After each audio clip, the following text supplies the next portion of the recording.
Y hemos hablado que dentro de este propósito hay dificultades. La iglesia camina en medio de diferentes situaciones. Y hoy vamos a ver una segunda parte de una enseñanza que empezamos hace 8 días. Y que de pronto, si alguien no vino hace 8 días, quiero colocarlo en contexto. Hablamos que la iglesia en el primer siglo, la iglesia que se narra en Hechos de los Apóstoles, fue una iglesia que vivió diferentes situaciones, diferentes momentos, diferentes situaciones, algunas buenas, algunas no tan buenas y algunas difíciles. Pero hablamos de que cómo la iglesia se está preparando para una gran fiesta que Jesús, desde que Él vino y desde que volvió al cielo, ha venido alistando para nosotros, y es lo que se conoce como la fiesta de la restauración, o la hemos llamado la fiesta de la restauración.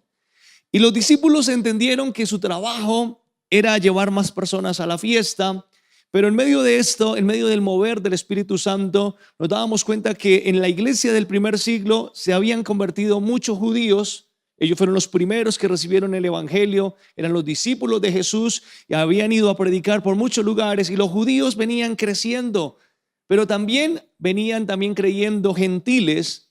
Y Dios había llamado a hombres específicos para trabajar con los gentiles, hombres como Pablo, hombres como Bernabé. Y el mismo Pedro, un día Dios le da una visión y le dice que él tiene un propósito también con aquellos que no son del pueblo judío. Y es esa visión donde Dios le dice a Pedro: no llames inmundo lo que Dios ya ha purificado. Entonces habían diferencias entre la iglesia. Resulta que cuando la iglesia se reunía, encontraban que habían judíos y habían gentiles, y eran personas que tenían diferente forma de pensar. Esto nos ubica en Hechos capítulo 15, y en Hechos 15 nos dice que Pablo y Bernabé habían tenido un problema grande en medio de la iglesia. Habían tenido una discusión grande. ¿Cómo lo coloca el texto? Dice: un problema no pequeño. ¿Y algo no pequeño qué es? Grande, ¿cierto? ¿Habían problemas en la iglesia del primer siglo? Habían problemas.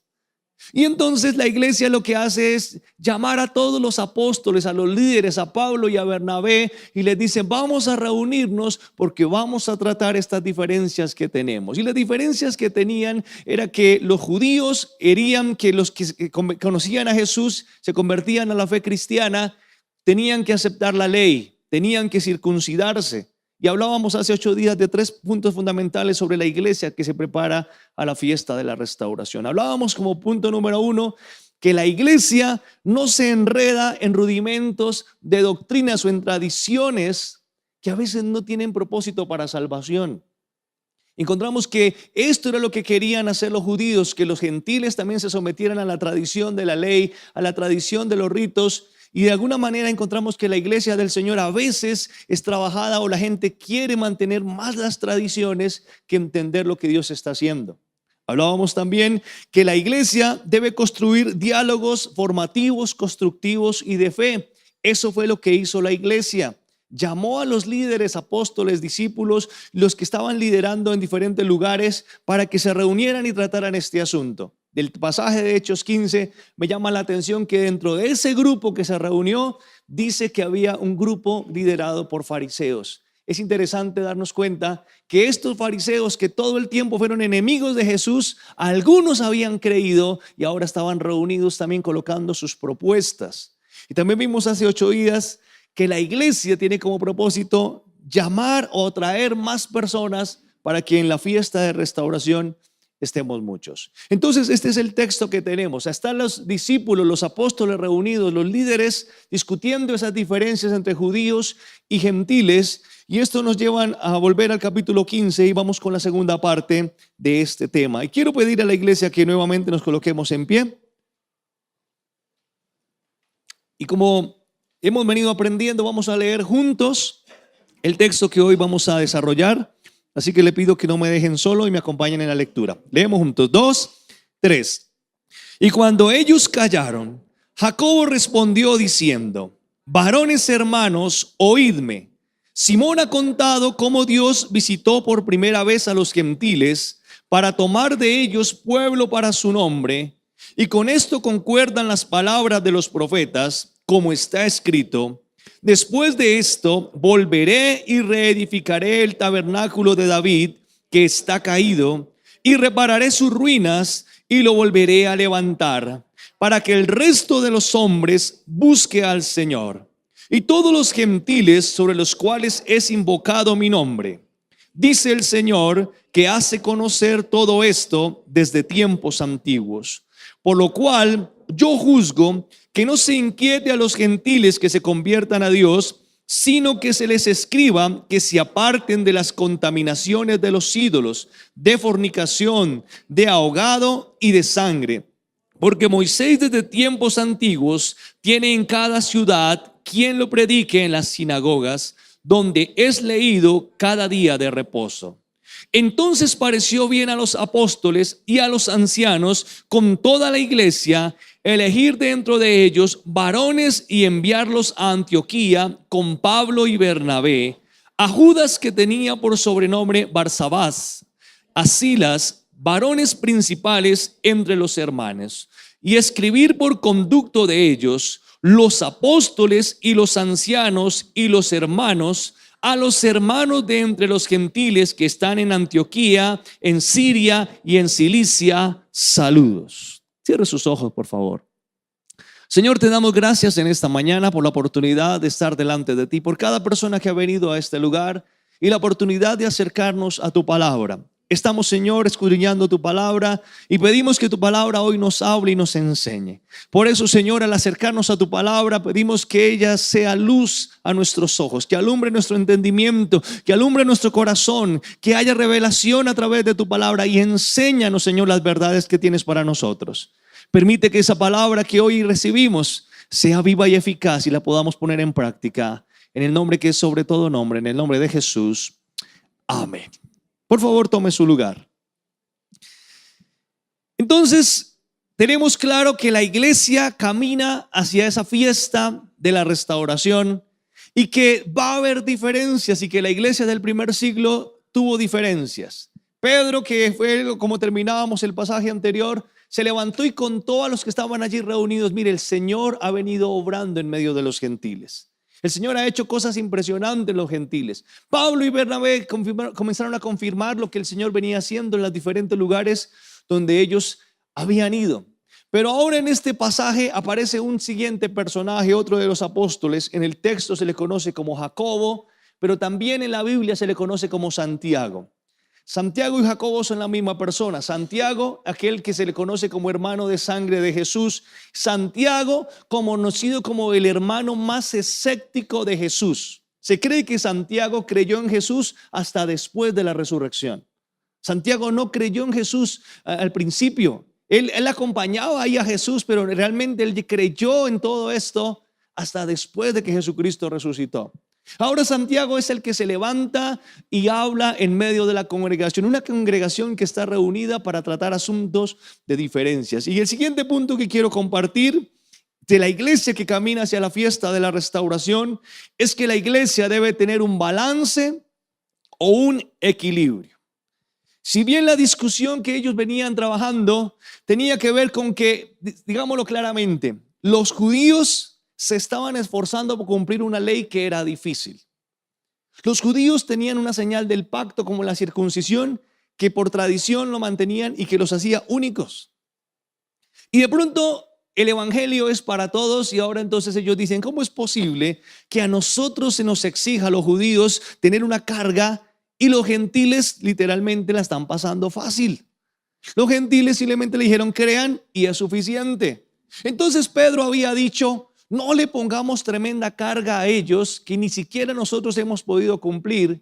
Pedro dijo: mire, más bien facilitémonos a ellos la salvación. Nosotros somos testigos de lo que Dios ha hecho. Y antes Pedro dice: quizás nosotros seamos también salvos como ellos. Es decir, Pedro ya determinó que había salvación para los gentiles y le dijo como que los judíos la van a tener más difícil para salvarse. Entonces como que Santiago entra a generar un equilibrio. Y vamos nuevamente al texto y volvamos al versículo 13. Y dice así: y cuando ellos callaron, que estaba hablando Pablo y Bernabé, Jacobo o Santiago, que es el mismo, respondió diciendo: varones hermanos, oídme. Simón, que es el mismo Pedro, ha contado cómo Dios visitó por primera vez a los gentiles para tomar de ellos pueblo para su nombre. Y con esto concuerdan las palabras de los profetas, como está escrito: después de esto volveré y reedificaré el tabernáculo de David que está caído, repararé sus ruinas y lo volveré a levantar. Antes de seguir en el texto, quisiera confirmar algunas cosas importantes de este primer punto del desarrollo del equilibrio de la iglesia. Lo primero que la iglesia debe entender frente al equilibrio es que Dios es soberano por actuar por encima de cualquier punto, argumento o pensamiento humano. En otras palabras, si a Dios le plació salvar a todo el mundo, ¿quién soy yo para cuestionar quién debe ser salvo o quién no? Y pasa mucho, hermanos, que nosotros cuando comenzamos en la fe y caminamos en la fe y hemos sido educados en la fe, comenzamos a pensar si hay personas que merecen o no la salvación, y en algún momento como que los cristianos entramos en un punto de comparación. Podríamos decir que los cristianos somos los que más duros nos damos entre nosotros. Y comenzamos a pensar quién merece y quién no merece, quién va y quién no va. Pero lo que Santiago está diciendo, Dios es soberano para salvar al que Él quiera. Así sea el más malo, así sea el que para nosotros no merezca el cielo, no tenga perdón, Dios es soberano para salvarla. Él es soberano para traer esperanza al que sea. Y por más de que nosotros pongamos argumentos, pongamos situaciones o estándares o creamos que las actitudes de otras personas no los llevarán a la salvación, si Dios quiere perdonarlo, restaurarlo, podríamos decir eso es problema de Dios y no problema de nosotros. Así que no nos metamos en discusiones de quién merece o quién no merece. Dios es soberano y Él quiere llevar a la fiesta a los que Él quiere invitar.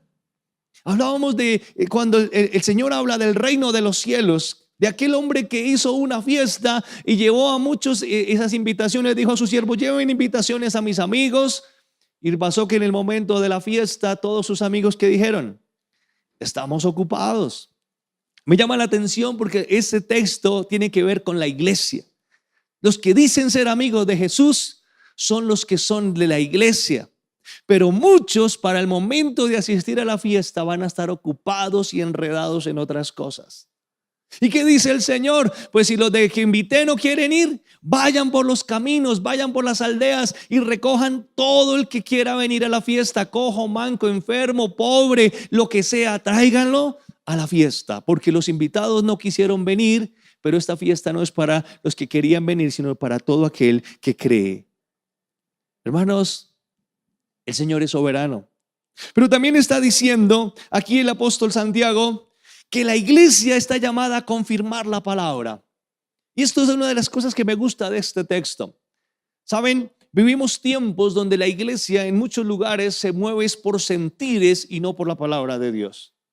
Hay muchos lugares donde la gente habla de lo que siente, la gente habla de lo que experimenta de la iglesia. Y podemos decir, desde el mismo púlpito ya no se predica la palabra, sino se predican sentires. Es muy común escuchar hoy en día a alguien que predica, que diga que presiente, que siente en su espíritu y dentro de eso desarrolla una predicación. ¿Sabes? Santiago pudo haber dicho, yo siento en mi espíritu que debemos de darle vida a los gentiles. Pero ¿sabe qué dijo Santiago? Esto me recuerda a la palabra de los profetas. Esto me recuerda que ya antes se había hablado que Dios tenía un plan para la salvación de todos. Lo mismo que Pablo ya había hecho antes, contándoles que la salvación era un propósito de Dios desde el mismo Abraham.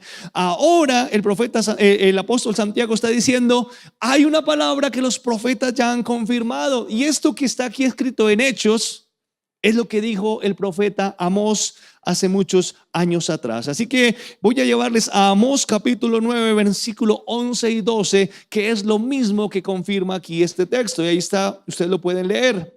Dice Amós 9, 11 y 12. ¿Qué dice? En aquel día yo levantaré el tabernáculo caído de David y ¿qué? Y cerraré sus portillos y levantaré sus ruinas y lo edificaré como en el tiempo pasado, para que ellos sobre los cuales es invocado mi nombre posean el resto de Edom. ¿Y qué dice ahí? Y a todas las naciones de la tierra, dice Jehová, que hace esto. ¿Sabe qué está recordando ahí el apóstol Santiago? que los profetas habían dicho, Dios tiene un propósito más allá del pueblo de Israel. Y si Dios quiso salvarlos y si Dios tiene un propósito para ellos, ¿quiénes somos nosotros? Y la palabra la confirma. Por eso, iglesia, cuando nosotros vamos a la iglesia a compartir a la celebración, nosotros estamos aquí para confirmar la palabra de Dios, para que veamos lo que Dios ha dicho desde mucho tiempo atrás. Y me encanta como lo dice Santiago. Desde tiempos antiguos Dios tenía un plan y en este tiempo lo está confirmando para nosotros. Pero algo que es interesante también de lo que trata de mostrar Santiago es que la iglesia debe quitar los obstáculos para la salvación. Y hermanos, esto es algo fundamental. La iglesia debe ser parte de la restauración, porque para la fiesta Dios quiere que vayan todos los que creen, no los que sean perfectos, no los que nunca cometan errores, sino aquellos que buscan al Señor para que el Señor se glorifique en sus vidas. Es importante pensar que el camino de la iglesia no es un camino para juzgar ni para cuestionar a nadie. El camino de la iglesia y la Biblia nos enseña, si alguien peca, ¿qué hay que hacer con el que peca? ¿Juzgarlo? ¿Condenarlo? ¿O qué dice la Biblia? Restauradle, acompáñenle.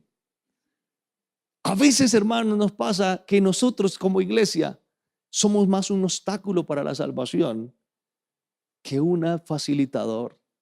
Podríamos decir que muchas personas que han ido a una iglesia se han alejado de Dios porque en la iglesia no encontraron ayuda, sino encontraron juicio.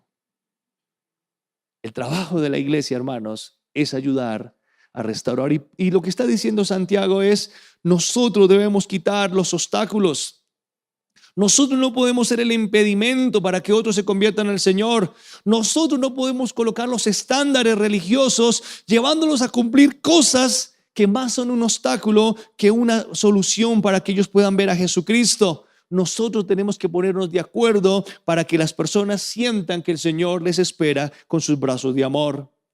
Pero algo también que está diciendo Santiago, si todos vamos para el mismo lado, necesitamos sentarnos todos en la misma mesa. ¿Cómo nos cuesta a nosotros? Y eso es un tema de iglesia. Cuando a medida y no solo de iglesia, de familia. Cuando nos invitan a un lugar donde tenemos que conseguir con muchas personas que de pronto ya hace tiempo no vemos, familiares o amigos, y encontramos que muchos están invitados a la misma fiesta, pero no se quieren sentar en la misma mesa. ¿Pasa o no pasa? Entonces, si usted ve allá que está Julián, usted dice, yo como que me hago por aquí, porque es que Julián, si supiera lo que me hizo una semana, es terrible. Y por allá encuentro otro. Y eso lo encontramos en familias y en iglesia. Ahora yo le pregunto, ¿en el cielo puede ser así? Entonces, ¿cómo no podemos sentarnos aquí y si pretendemos sentarnos allá? Santiago está diciendo, necesitamos facilitar que todos nos podamos sentar en la misma fiesta, en la misma mesa. Y esto significa tener equilibrio, tener balance, tener acuerdos, tener claridad en las diferencias que tenemos y en qué punto vamos a ponernos de acuerdo para que podamos juntos disfrutar de la misma fiesta. El Señor no va a hacer una fiesta para unos y otra fiesta para otros. Es una sola fiesta ¿para quién? Para todos. Entonces, iglesia, Santiago está diciendo, necesitamos generar ese equilibrio. Y es donde Santiago entonces viene a colocar una propuesta. Pues Santiago dice, yo tengo una propuesta. Por eso cuando Santiago dice, yo juzgo, está diciendo, yo propongo. Mi propuesta es que en vez de decirles a ellos que se conviertan, que hagan esto o aquello, mi propuesta es que nosotros más bien los eduquemos, les enseñemos sobre las cosas fundamentales de la fe. ¿De qué sirve que todos digan que creen en Jesús si no cambian su manera de actuar? ¿De qué sirve de que la iglesia esté llena de creyentes si saliendo de este lugar lo que hacen es más obstáculo que beneficio? Entonces Santiago dice, en vez de pedirles a ellos solamente que crean y querer reunirnos juntos, yo propongo que más bien a ellos les enseñemos cosas fundamentales. Lo primero que Santiago propone es enseñémosles a tener pureza sexual. Son fornicarios, son adúlteros, enseñémosles que a Dios no le agrada eso. Enseñémosles a ellos que se alejen de la idolatría, porque pueden creer en Dios, pero siguen creyendo en otras cosas. Entonces, digámosles a los gentiles que se alejen de eso, que se alejen de la idolatría. Pero había un tema fundamental, y es el tema de esas diferencias entre lo que comemos y que a uno no le gusta y que a otro no le gusta. Entonces, los judíos tenían dos cosas que eran complicadas. Primero, ellos no comían nada que tuviera que ver con sangre. Entonces, Santiago no está diciendo, no coman sangre porque para ustedes va a ser pecado. Ni Santiago está diciendo, no coman ahogado en las papas y chorreadas. No, ya está hablando de las cosas ahogadas, ¿no? De las cosas que han muerto ahogadas, porque dice lo ahogado y lo de sangre, ¿no? Estoy diciendo, no coman cosas ahogadas, no porque sea pecado, sino porque a los judíos les va a afectar en su fe. Entonces, si se sientan en la misma mesa y ustedes no respetan lo que los judíos creen, no van a poder conciliar. Entonces, eso se llama generar un ¿qué? Un balance, un equilibrio. Santiago está proponiendo, necesitamos ponernos de acuerdo, necesitamos construir vidas que son transformadas en actos reales y no solamente en actos religiosos. Eso es facilitar que todos estemos en la misma mesa.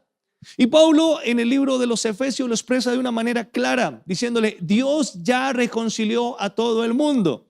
Efesios capítulo 2, versículo 14, dice así, porque Él, hablando de Jesucristo, es ¿qué? Es nuestra paz, que de ambos pueblos hizo ¿cuántos? Uno, derribando la pared intermedia de separación, aboliendo en su carne las enemistades, la ley de los mandamientos expresada en ordenanzas, para crear en sí mismo de los dos ¿qué? Un solo y nuevo nombre, haciendo la paz, y mediante la cruz reconciliar con Dios a ambos en un solo cuerpo, haciendo ¿qué? Matando las enemistades. Iglesia, nosotros necesitamos entender bien el tema. Por eso es importante construir una iglesia que se desarrolla en sana doctrina. ¿Saben? Ayer les decía, hacía un ejemplo sencillo. Les decía, ¿cuántas iglesias católicas hay en el mundo? No más de 3, porque no hay una sola. Los católicos son más o menos como 3. ¿Cuántas iglesias cristianas hay en el mundo? Millones. Millones. Y si usted pregunta por qué han salido tantas denominaciones, porque no nos pusimos de acuerdo con esta. Porque yo asistí a esta iglesia, no me gustó, entonces decidí salir allí y montar la mía. Por eso, no hablando ni diciendo en ningún momento que la alianza es mejor que otra, me gusta hablar de cómo nació la alianza. La alianza nunca nació como una iglesia formada para que alguien no salió a crear la alianza. La alianza nació porque Dios quiso, porque la alianza era una agencia misionera. Por eso se llama alianza, era la unión de muchas iglesias mandando misioneros. Pero cuando los misioneros comenzaron a fundar iglesias, como este era de una, este era de otra, esta era de otra, todos los que fueron a trabajar eran de diferentes iglesias, entonces no sabían por cuál iglesia colocarle. ¿Qué le pusieron a la iglesia? Alianza. La alianza no fue el sentimiento de ningún hombre para crear una iglesia. La alianza fue el resultado de hombres misioneros que salieron a construir iglesias y que al final dejaron el nombre de la agencia misionera. Eso es la alianza. Pero eso no nos hace mejores o peores que otros. Pero estoy diciendo, por eso hay tantas iglesias. Porque la gente no se puso de acuerdo y cuando no se puso de acuerdo, salió a montar su iglesia. Salió a montar su doctrina. Y muchas que se dicen cristianos salieron por sentires, por profecías, por revelaciones, por cosas que ni siquiera son bíblicas. Iglesia, el Señor en la cruz vino ¿a qué? A reconciliarnos a todos. Por eso yo les digo, cuando usted sale peleando con la iglesia, está peleando con el cuerpo de Cristo. Y si usted no está sano con Dios, con la iglesia, claramente su salvación está en peligro. Número 2. La iglesia debe tener claridad en sus propuestas y compartirlas. Entonces, Santiago hizo una propuesta. Dice el texto que les pareció bien. Vamos al texto, versículo 22. Entonces, ¿pareció bien a quién? A los apóstoles y a los ancianos con toda la iglesia, elegir dentro de ellos varones y enviarlos a Antioquía con Pablo y Bernabé, a Judas, que tenía por sobrenombre Barsabas, y a Silas, varones principales entre los hermanos, y escribir por conducto de ellos los apóstoles y los ancianos y los hermanos a los hermanos de entre los gentiles que están en Antioquía, en Siria y en Cilicia, saludos. ¿Qué hicieron ellos? Dijeron: Santiago, sí, lo que tú dices es verdad. No vamos a colocar cosas que nos sigan dividiendo. En otras palabras, están diciendo: vamos a liberar a los gentiles de tener que cumplir la ley, de tener que circuncidarse, de colocarles yugo difícil, y vamos a instruirles en la necesidad de que crean, de que se alejen de la fornicación, de la idolatría, que entiendan que los judíos tienen una forma de hacer las cosas. Y desde allí nombran a 4 hombres, 4 valientes, 4 jinetes de los hechos, diría yo, para que lleven esta carta. Y es cuando nombran a Pablo, a Bernabé, a Silas y a este Judas que figura aquí. 4 hombres que son enviados y les dicen: ahora ustedes vayan y lleven esta carta y traigan esperanza a aquellas personas que están hoy diciendo: ¿será que tengo que cumplir la ley? ¿Será que tengo que circuncidarme? ¿Será que tengo que cumplir con todos estos ritos? Dice: no, vamos a liberar a todas esas personas que son gentiles y vamos a darles paz. Y le dicen: vayan a Cilicia, vayan allí a Antioquía, vayan allí a Siria, y a todas las iglesias llévenle esta carta. Y aquí, hermanos, quiero hacer referencia en algo muy claro y muy sencillo, y es la diferencia entre las iglesias de sana doctrina y las iglesias que no. Porque la iglesia de sana doctrina construye diálogos y coloca documentos. Escribe, por eso todo el Nuevo Testamento hace referencia a la iglesia, y el propósito de escribir cartas era dejar argumentado posiciones de apóstoles, de hombres de Dios, para construir la iglesia. De la misma manera, las iglesias de sana doctrina tienen que generar diálogos, posturas, construirlas a la luz de la palabra y presentar esas situaciones, esas posiciones. Aquí tenemos un curso que enseñamos en la iglesia que se llama Doctrinas Fundamentales, que muestra los 12 puntos claves de la doctrina de la Iglesia Alianza Cristiana, donde pedimos a la gente que asiste a los cursos que lo juzguen, que lo miren a través de la palabra. Eso es lo que construye la iglesia, y eso es lo que están haciendo aquí los apóstoles: construir documentos, cartas que dejen claridad de la postura que ellos tienen, para que de allí puedan los gentiles creer que la obra de Cristo también es para ellos. Hermanos, tantas cosas que a veces nos dividen, tantas cosas que a veces comenzamos a pelear, y tanta gente se va disgustada por sentires o por interpretaciones bíblicas que ni siquiera se han trabajado, que ni siquiera se han discutido, o como dice un texto, algunas cosas que son ocultas solo para Dios, que ni siquiera Dios nos los ha revelado, y en las cuales estará hasta que estemos delante de Dios para conocerlas. La iglesia está llamada para vivir la palabra, para estudiar y para construir su fe a través de la palabra. Pero para eso hay que estudiar, hay que trabajar, hay que generar documentos. Y esto es lo que la iglesia hizo: tener claridad en su postura y compartirla. Usted se imagina el gozo que tenían ahora las iglesias de los gentiles diciendo: ya no tenemos que cumplir la ley. Los hombres estaban felices: ya no tenemos que circuncidarnos. Ya nos quitaron este yugo, este peso. Ahora entendemos que hay cosas prácticas de la fe que tenemos que cumplir. Esto ayuda a entender, iglesia, que si nosotros tenemos posturas claras, serán más cosas las que nos unen que las que nos dividen. Pero cuando no hay posturas claras, siempre encontraremos más cosas que nos dividan y que nos hagan trabajar fuera del propósito de la fiesta de la restauración. Hemos hablado de dos cosas. Número uno, ¿cuál fue? La iglesia debe tener un ¿qué? Un balance o un equilibrio. Número dos, debe tener claridad en sus posturas y compartirlas. Y número tres y último punto, la iglesia es el cuerpo de Cristo guiado por el Espíritu Santo. Hermanos, por más hombres, pastores, líderes, superpastores, superlíderes y todo lo que venga por encima de eso, por encima de todos está el Espíritu Santo. Por eso el Señor no llamó a superhombres, sino se llamó a pescadores. Porque la iglesia la construimos todos nosotros. Y aquí me llama la atención porque es fascinante, lástima que no podíamos leer todo el texto. Pero cuando ellos escriben la carta para liberar a los gentiles de todas estas cosas y darle la oportunidad de compartir juntos en el desarrollo de la fiesta de la restauración, más adelante quiero llevar a este versículo, el versículo 28, que no lo leímos al principio, pero vamos al versículo 28 del texto de Hechos 15. Ellos escribieron la carta y la carta dice así. Mire cómo dice la carta. Porque ha parecido bien ¿a quién?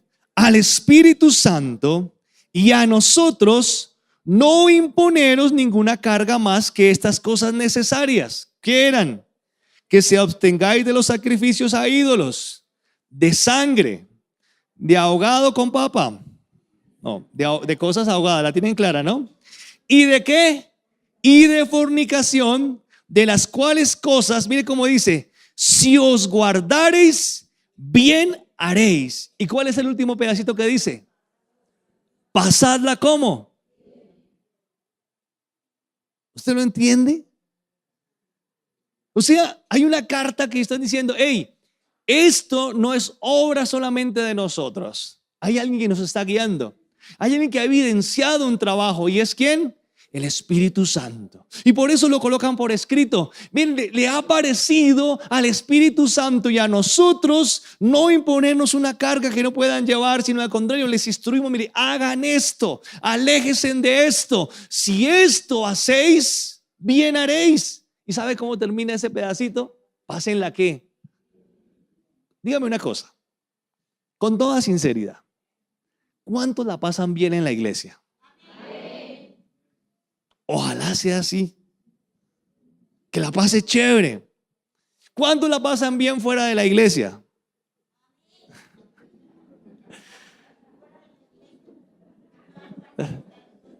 Está bien, claro, porque la iglesia, ¿cuánto tiempo lleva usted cuánto tiempo viene usted a la iglesia a estar aquí? Hora y media. ¿Y significa que del resto de semana anda aburrido? Mire, la vida cristiana es para pasarla ¿qué? Bien. Pero desde cosas claras, escúchenme bien. No es para decir, ay, tan chévere, el pastor Elías ahora nos liberó entonces de todo. Pilas con el pecado. Aléjense del pecado. Aléjense de las cosas. Y algo que quiero decir fundamental, cuando se escribe esta carta para instruir a los gentiles, no están defendiendo cosas de que es pecado o no, sino de las cosas que afectan a la fe de otros. Y quiero decir algo que dije ayer para que quede claro. Hay muchas cosas que la iglesia determina que son pecados que ni siquiera son pecados. El pecado es uno solo. El pecado en la Biblia tiene un solo nombre. Se llama desobediencia. Ayer yo les decía, caso típico que nos llegan los jóvenes, los adolescentes. Metámonos con los adolescentes. Pastor, ¿puedo hacer esto? Cualquier cosa que se les ocurra a ellos. Que quiero colocarme un piercing en la cola, como por decir algo, ¿sí? ¿Puedo hacerlo? La pregunta que les hago es, ¿qué piensan tus papás? No están de acuerdo. Entonces, ¿qué dice la Biblia frente a la obediencia a tus padres? ¿Que tengo que qué? Que obedecer. ¿Dónde está el pecado? ¿El que se coloque un piercing en la cola o el que desobedezca a sus papás? El piercing no tiene la culpa. La cola menos. Y así en todas las cosas. La Biblia está llena de instrucciones. Y a veces nos piden a nosotros que defendamos si es pecado o no. Hermanos, muchas personas se van de la iglesia en pecado, no porque hayan hecho cosas que el mundo defina como pecado, sino porque su actitud es una actitud ¿de qué? De desobediencia. ¿Me están entendiendo? Entonces, cuando Pablo dice, cuando Pablo no, sino cuando aquí en esta carta se está diciendo a los gentiles, no hagan esto, no coman sangre, no coman cosas ahogadas, no están diciendo porque eso es pecado, sino porque si ustedes no obedecen van a afectar la fe de otros. ¿Cuántas veces nos dicen, pastor, ¿me puedo tomar una cerveza? Yo tómesela. ¿Dónde está el problema? Pero es que me dicen que es pecado. Pecado es cuando usted lo hace para ofender a otro, para afectar la fe de otro, para emborracharse o porque usted quiere tener deleite en eso. Pero cuando usted entiende que es algo que afecta a otro, la Biblia claramente dice, no lo haga. Si usted se toma una cerveza y está afectando la fe de sus hijos, no lo haga. Si usted se toma una cerveza y está afectando la fe de sus amigos, no lo haga. ¿Qué dice la Biblia para los que son piedra de tropiezo? Mejor es que ¿qué? Amárrase una piedra de molino al cuello, vaya a una linda playa, súbase a un barco, váyase al profundo, pégase un salto y mejor no salga, no flote. Porque dice el Señor, hay de aquellos que son piedra de tropiezo. ¿Me están entendiendo?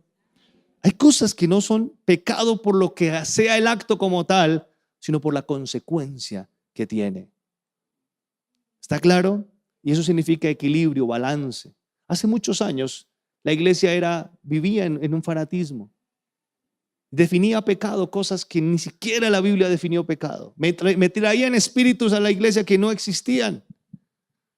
Quiero terminar con un texto que me encanta, Apocalipsis 19. Y es para que ustedes me crean que sí hay una fiesta. Ustedes quieren que yo los estoy engañando y no es así. Que yo los estoy motivando y no es así. Apocalipsis 19. Ahí ya pusieron el último versículo y faltaron todos los anteriores. Devuélvase por favor en la presentación. Eso, ahora sí. Léalo conmigo. ¿Listo? Después de esto, oí una gran voz de una gran multitud en el cielo que decía: aleluya, salvación y honra y gloria y poder y gloria y poder son del Señor Dios nuestro, porque sus juicios son verdaderos y justos. Pues ha juzgado a la gran ramera que ha corrompido a la tierra con su fornicación y ha vengado la sangre de sus siervos de la mano de ella. Y otra vez dijeron que aleluya, y el humo de ella sube por los siglos de los siglos. Y los 24 ancianos y los 4 seres vivientes se postraron en tierra y adoraron a Dios que estaba sentado en el trono y decían: amén, aleluya. Y salió del trono una voz que decía: alabad a nuestro Dios, todos sus siervos y los que le teméis, así pequeños como grandes. Y oí como la voz de grandes truenos que decía: aleluya, porque el Señor nuestro Dios, que todopoderoso reina. Gocémonos y alegrémonos y démosle gloria, porque han llegado las bodas del Cordero y su esposa se ha preparado, y a ella se le ha concebido que se vista de lino fino, limpio y resplandeciente, porque el lino fino es las acciones justas de los santos. ¿Cuál es la gran fiesta que el Señor está preparando? ¿Cómo se llama? Las bodas del Cordero. ¿Para quiénes? ¿Estás seguro? Bien. ¿Cuántos quieren estar en esas bodas? ¿Y qué dice ahí? Gocémonos y qué. El Señor está preparando una tremenda fiesta. Ahora la pregunta es, ¿usted quiere ir? ¿Usted quiere que su familia vaya allá? ¿Que sus amigos vayan allá? ¿Por qué pelea con ellos? Trabajemos juntos para esta fiesta, porque lo que el Señor está preparando es tremendo banquete y usted y yo estamos invitados. Pero que no nos pase que creamos que tenemos VIP para entrar a la fiesta y nos pase que nuestras ocupaciones nos alejen de la fiesta. Trabajemos juntos para esta fiesta de restauración. Cerremos nuestros ojos.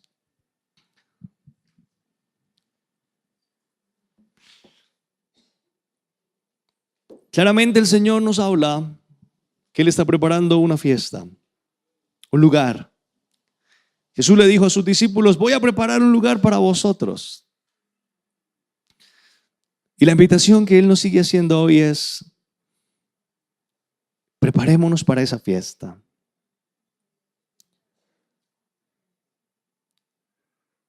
Algo que me gusta de esa fiesta, mientras que usted está allí orando, es que la Biblia dice que allí no hay llanto ni dolor, ni enfermedades, ni tristezas, ni angustias, ni deudas. Pero mientras que el Señor nos lleva a su presencia, la invitación es a que trabajemos con Él para esta fiesta. Hermanos, el Señor está sobre nosotros y Él sigue trabajando en medio de nosotros. Pero hay cosas que a veces nos separan del Señor y hay cosas que a veces nos pueden ser impedimentos para estar en esa fiesta, como a veces juzgar a otros, como a veces sentirnos mejor que otros. Hay cosas que a veces también nos afectan en esta vida, los problemas, las dificultades. De pronto tenemos diferencias con hermanos, con amigos, con personas que no están en este lugar y no nos hemos dado cuenta que Dios también nos está invitando a ellos a la fiesta. Pero hoy es el momento para decirle: Señor, delante de ti estamos.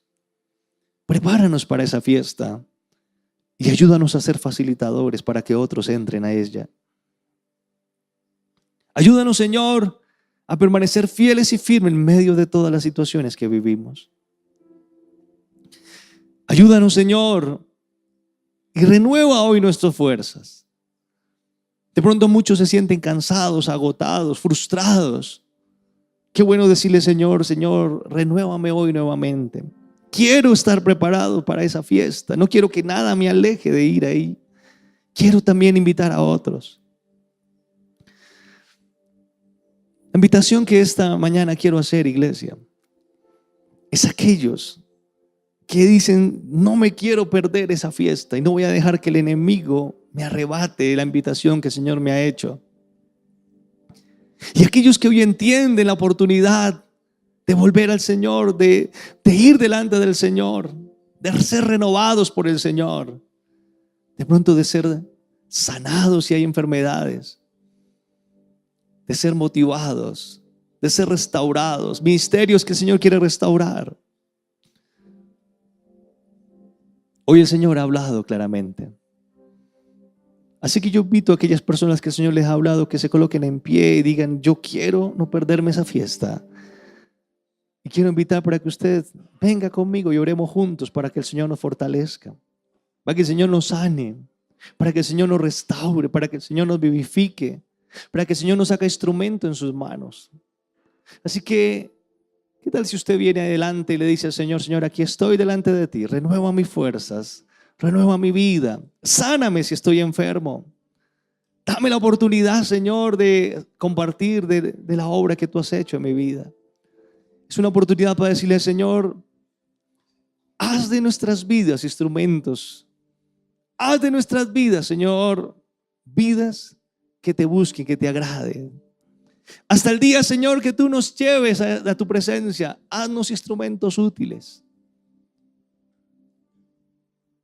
De pronto, si hay personas que se han sentido heridas por la iglesia, por procesos, por personas, qué bueno decirle: Señor, sana mi corazón, sana, Señor, mi vida, restaura, Señor, lo que hay dentro de mí. No permitamos que hayan impedimentos para estar en la fiesta de la restauración. No permitamos que el enemigo nos robe. Señor, delante de ti está tu iglesia, Señor, tanto los que estamos en pie, Señor, como los que están aquí adelante. Reconociendo, Señor, que tú nos has invitado por amor, por gracia. A ti te ha placido, Señor, hacernos parte de tu pueblo. Y como iglesia, Señor, nos enseñas que estás preparando, Señor, una fiesta, las bodas del Cordero para tu iglesia, Señor. Pero, Señor, aquí estamos en este mundo viviendo diferentes situaciones, dificultades, circunstancias. Tú las conoces. Pero venimos delante de ti, Señor, para ser restaurados, renovados. Tú conoces, Señor amado, que nos desgastamos, que nos enfermamos, que a veces nos desilusionamos, Señor, que hay dificultades en nuestras vidas, en nuestros hogares, que hay dificultades, Señor, en medio de nuestra casa, que hay dificultades en medio de nuestro trabajo, que hay dificultades en medio de la economía. Pero allí, Señor, tú has sido suficiente. Tú eres el Señor que basta, el que llena todo.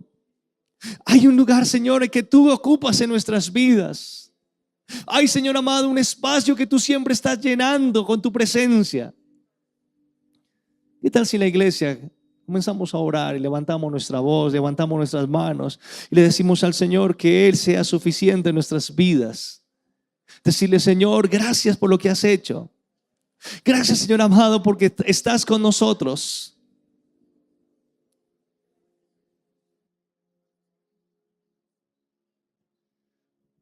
Comencemos a orar y digamos: Señor, estamos como iglesia preparándonos, Señor, pero necesitamos tu presencia, necesitamos tu Espíritu Santo, como hablábamos al final, Señor. Que tu Espíritu Santo, Señor, sea fortaleciendo tu iglesia y guiándonos, Señor. Que sea el poder de tu Espíritu derramado sobre tu iglesia, Señor. Padre, que sea el poder de tu Espíritu Santo cambiándolo todo, Señor. Que sea el poder de tu Espíritu Santo trayendo sanidad a los que están enfermos, Señor. Trayendo restauración en medio de los hogares. Que sea tu Espíritu Santo, Señor, trayendo renovación a los que sirven, Señor. Padre, dando nuevas fuerzas a los que están desarrollando ministerios, Señor. Padre, aunque nos hemos desgastado, aunque hemos, Señor, agotado nuestras fuerzas, delante de ti estamos, Señor, y creemos en la obra de tu Espíritu Santo. ¿Qué tal, iglesia, si usted comienza a orar por una renovación espiritual y oramos juntos para que Dios traiga renovación espiritual sobre la iglesia? Señor, trae renovación sobre tu iglesia, Señor. Trae tu Espíritu sobre tu iglesia. Trae tu Espíritu, Señor, sobre tus siervos, sobre tus hijos, Señor. Trae tu Espíritu, Señor. Haya restauración, haya renovación en medio de tu iglesia. Padre, mira a los que sirven, Señor, dentro de tu iglesia. Mire, Señor, la familia, los esposos, Señor. Padre, allí tú haces una obra grande, Señor. Mira aquellos, Señor, que te vivimos dificultades, pero que tú estás ahí, Señor, que tú eres suficiente. Padre, aunque somos insaciables, Señor, tú eres suficiente. Tú haces una obra, Señor. Derrama tu presencia, Señor. Derrama tu Espíritu, Señor, sobre tu iglesia, sobre nuestros hijos, Señor. Padre, creemos que ese es el tiempo, Señor, de lo que decía el profeta Amós, Señor. Tiempo, Señor, donde tú estás restaurando, Señor, el pórtico, donde tú estás restaurando, Señor amado, tu iglesia, donde estás restaurando tu pueblo, Señor. Padre, glorifícate en gran manera, glorifícate. ¿Qué tal si usted comienza a clamar al Señor y clamemos, iglesia, para que Dios traiga más personas, que podamos ser parte de la restauración, que podamos ser parte de los que estamos invitando a otros a esta fiesta? Oremos al Señor para que el Señor traiga restauración en los hogares. Oremos al Señor para que Él nos haga instrumentos en sus manos. Oremos al Señor con nuestro corazón. Oremos, Señor, clamando para que el Señor responda, para que el Señor se glorifique en medio de la iglesia. Dígale, Señor, lo que hay en su corazón. Dígale, Señor, lo que la carga que usted lleva, preséntela hoy delante del Señor. Dígale, Señor, tú traes sanidad, tú traes, Señor, restauración, tú traes, Señor, consuelo, tú traes tu Espíritu, Señor, en tu iglesia, Señor. Grande eres tú, Jesús, grande eres, Señor. Conocer a su Salvador.